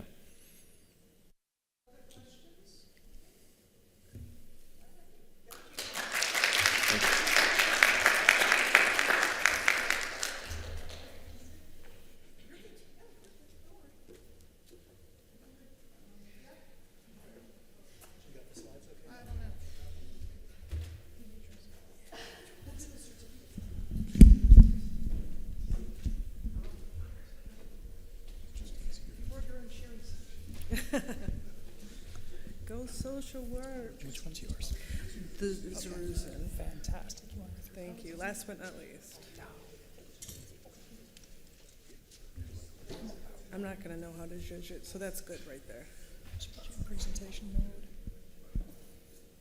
Okay, there you go. Okay. Hi, everyone. I'm Lori Zaruzin. Oh, thank you. And I'm a senior at Seton Hall University. And my poster is Galvanizing Democracy, Combating Social Isolation, and Increasing Accessibility for People with Disabilities. People with disabilities face many barriers that increase their social isolation. Things like communication difficulties, mobility and access challenges, poverty, and as well as stigma and social exclusion. Social isolation leads to political isolation because people with disabilities cannot easily participate in the political process.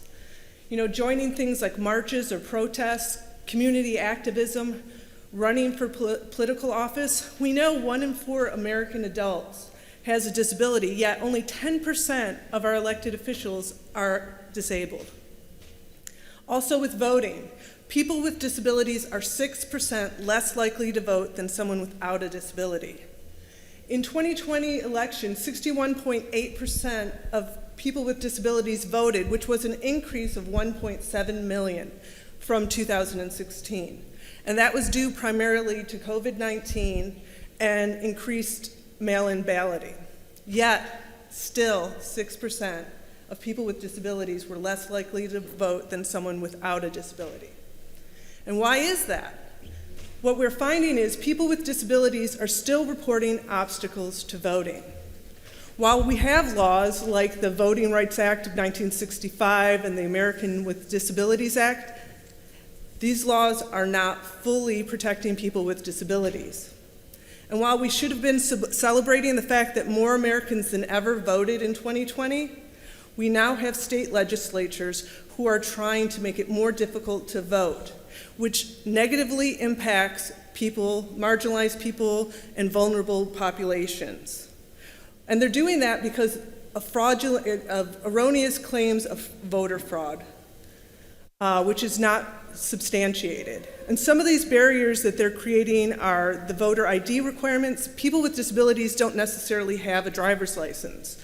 Eliminating or reducing early voting, prohibiting on-site aid for people at the polls, paper-only ballots, and unfortunately many polling places are in religious organizations and they are exempt from the American with Disabilities Act. So we need to create some interventions to uphold and so we can achieve the Americans with Disabilities Act's 4 pillars, which is, oh my gosh, it's really small and I'm older. Full participation, equal opportunity, independent living, and economic self-sufficiency. Luckily, I have a loud voice. And the thing that's really exciting about this problem is that 61 million American adults have a disability. And when you add their friends and their family, this becomes a very powerful lobby that is up to date, untapped. People with disabilities cut across political divides. And while there are some groups that have more prevalence for disability, every socioeconomic group has disability within it. And what a lot of politicians should be considering is the fact that voters with disabilities are not strongly associated with any one political party. So what we need to do is first combat social isolation.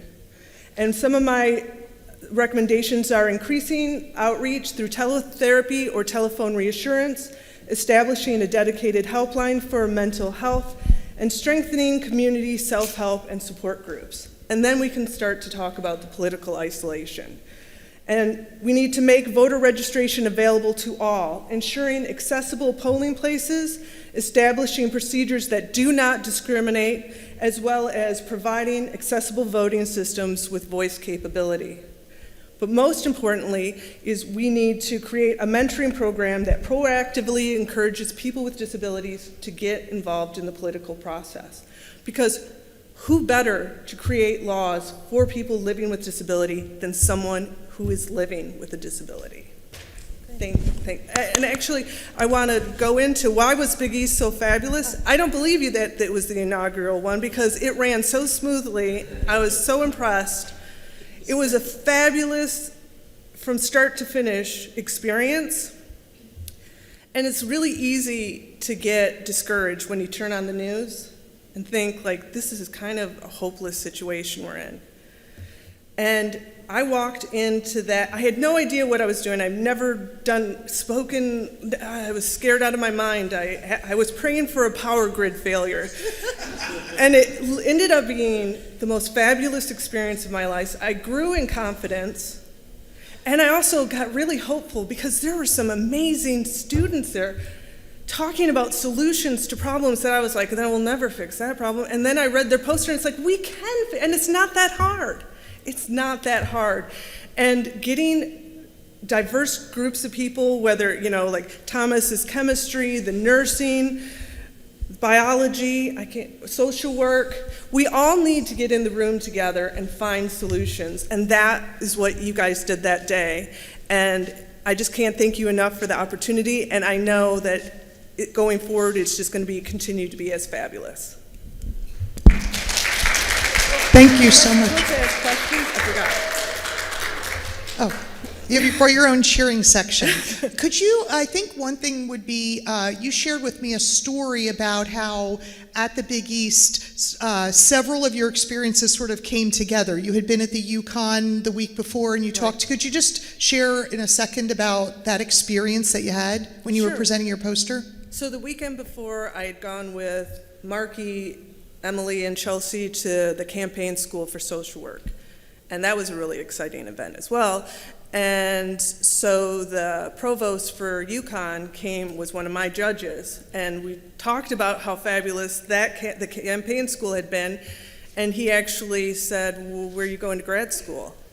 And I'm like, well, I already know I'm going to grad school. He's like, well, I want you to call me if you ever want to come to UConn. So it was a great way to network. Thanks so much. Yeah, thank you. Any other questions for Lori? No? Okay. We're now going to have Matea and Cedra present.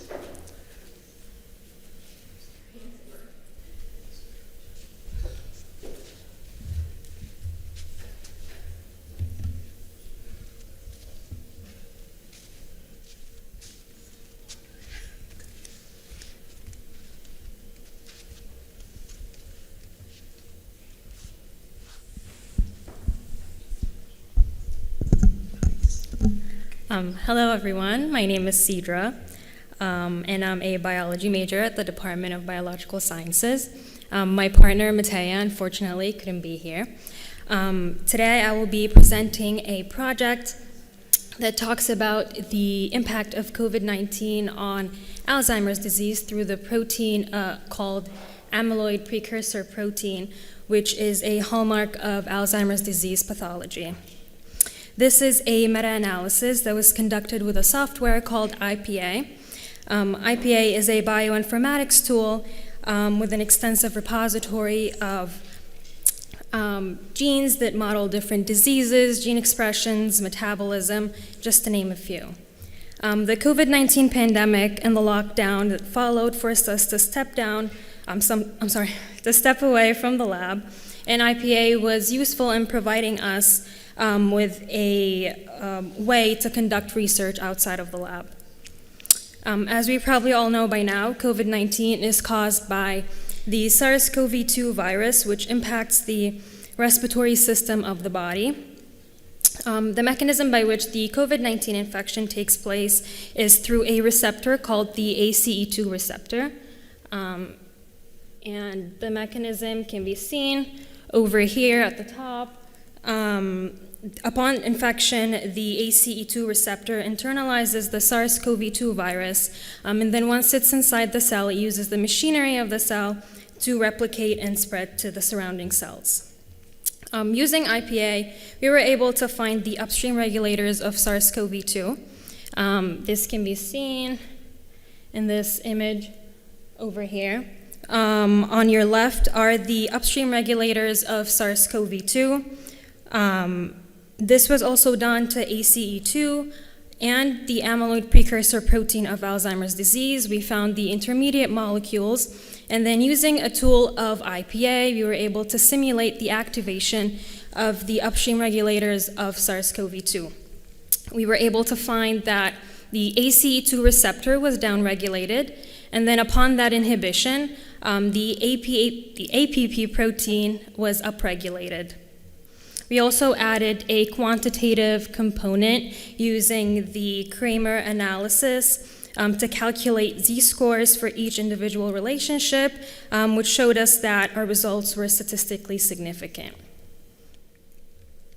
We hypothesized that the APP expression increases as a result of the COVID-19-induced cytokine storm, which causes widespread inflammation in the body and in the brain specifically. In conclusion, our research found that COVID-19 may play a causal role in the onset or exacerbation of Alzheimer's disease through increasing the expression of amyloid precursor protein. Our next step would be to take it up a notch and use in vitro and in vivo studies to further investigate the impact of COVID-19.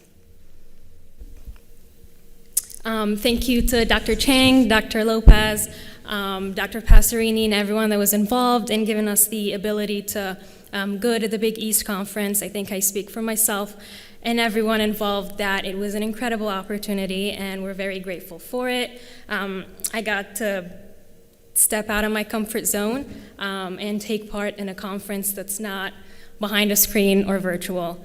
And I grew a lot, so thank you. Are there any questions for Cedra? Cedra, before you, Yes. could you talk a little bit, you had a co-presenter, so could you talk a little bit about doing collaborative research just in a minute or so? Like, how was it to present with someone else or to coordinate with another, what were some of the challenges? I think it was a lot easier to be able to present with somebody. We were able to bounce ideas off of each other, and she explained the parts that she researched and was more confident in, just the same that I did, and I think it was really helpful to see that I wasn't the only one that was nervous or scared, and her continuous support was very helpful. Great, thank you so much. Now we're going to have Venice Matthew, right?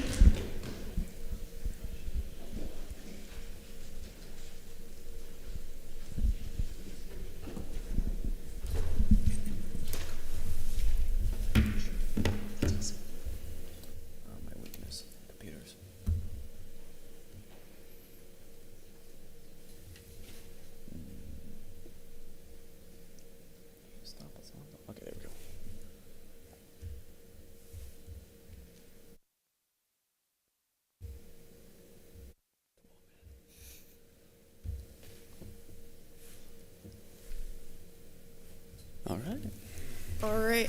Hi, everyone. I'm Venice, and this is Ian, my partner, and we're going to share a little bit about our research. So we worked on improving photovoltaic conversion efficiency of CDS, CDTE-based thin film solar cells. So as we all know that the world is currently running on inexhaustible gases, such as fossil fuels, so one alternative way we can work the global energy crisis is through photovoltaics, or converting sunlight into electricity.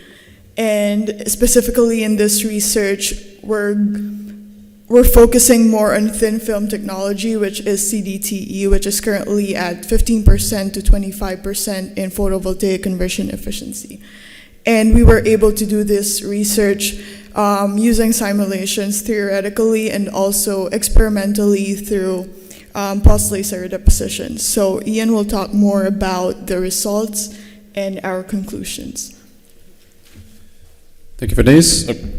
Howdy, everyone. My predominant area of research here was done virtually, mostly in my pajamas.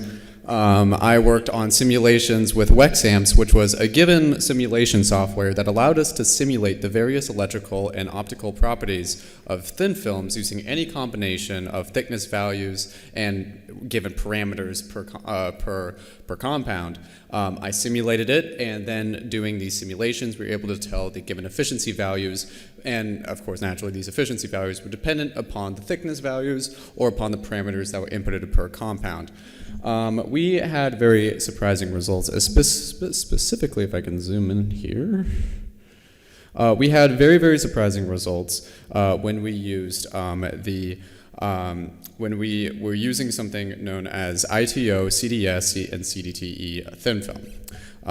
Predominantly, we were able to get a very, very high efficiency value of 22.05% when we inputted another compound known as zinc telluride into this thin film.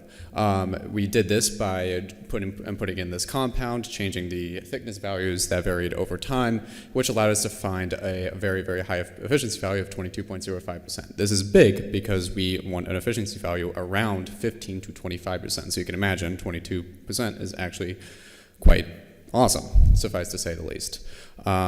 So this was the predominant area of our research of the Big East Research Symposium. And I could say on behalf of myself, it was an amazing experience. I had an excellent time being able to present, literally the first time, my research in general. Venice can probably talk a little bit more about her experience. Personally, I find it really helpful as a researcher, like going into a in-person symposium or conference. It was more of the learning process as a growing researcher and knowing more about the other researchers' studies. And yeah, it was fun and awesome. So thank you so much for everyone who put up with this event. Any questions for Ian or Venice? I have oh wait, where are you? I have a question.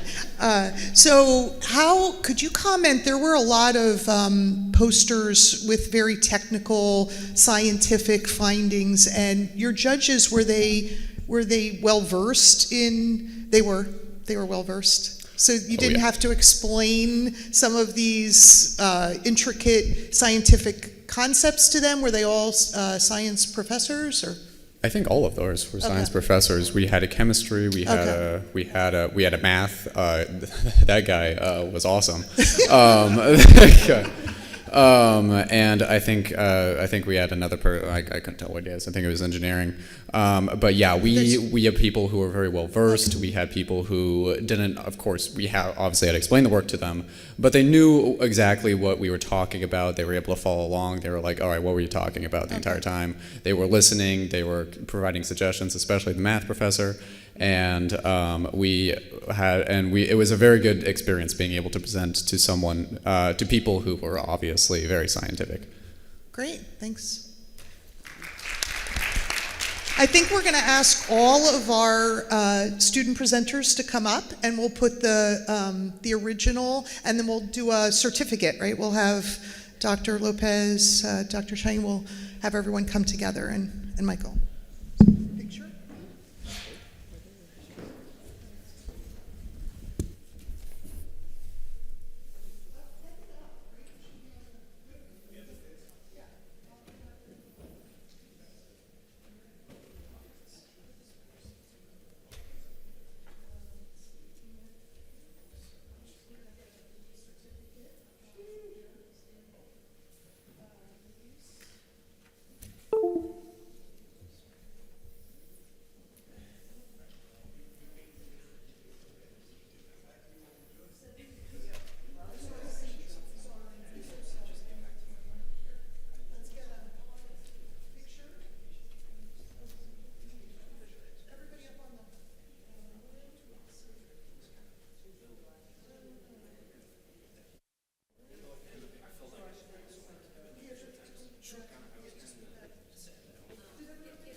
This one, can I please? No, don't cross it. Don't cross it. No, I'll stand behind Sulie. She's small. Let's just push this. There we go.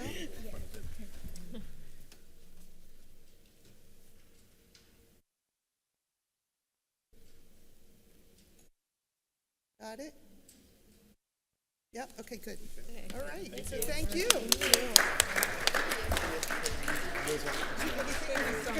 Yeah, I'll go blue. Oh, thank you.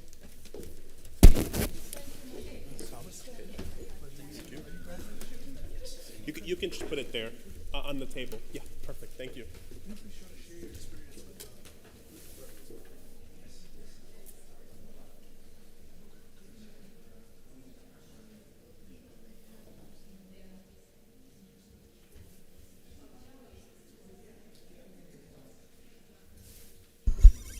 Okay, thank you for everyone for participating. In particular, we'd like to thank the sponsors of this event.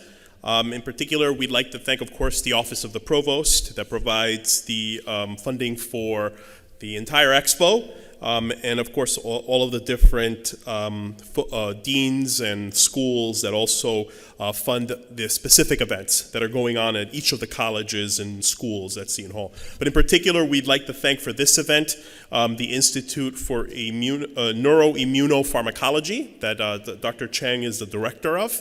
We'd like to thank you, Dr. Chang, for appropriating some funds to host this event. Dr. Chang, of course, has been, since the very beginning, an extremely, not only there are people who are vocal supporters and emotional supporters, but she's been everything, physical, emotional, everything, an extremely, extremely important individual and force here at the university in promoting scholarship and research. So thank you, Dr. Chang, for all you do. Really, thank you. We'd like to thank once again all our presenters. These were the best of the best that Seton Hall had to offer, and they did excellent, as you all saw and witnessed today at the Big East event. We're looking forward, where we're challenging Michael Sante and the Big East team to continue this wonderful event. As we saw, nothing but good feedback you've been getting, and we look forward to next year's event at Madison Square Garden, and we're thinking of also doing a similar event next year to thank our team that will participate next year. So thank you, everyone.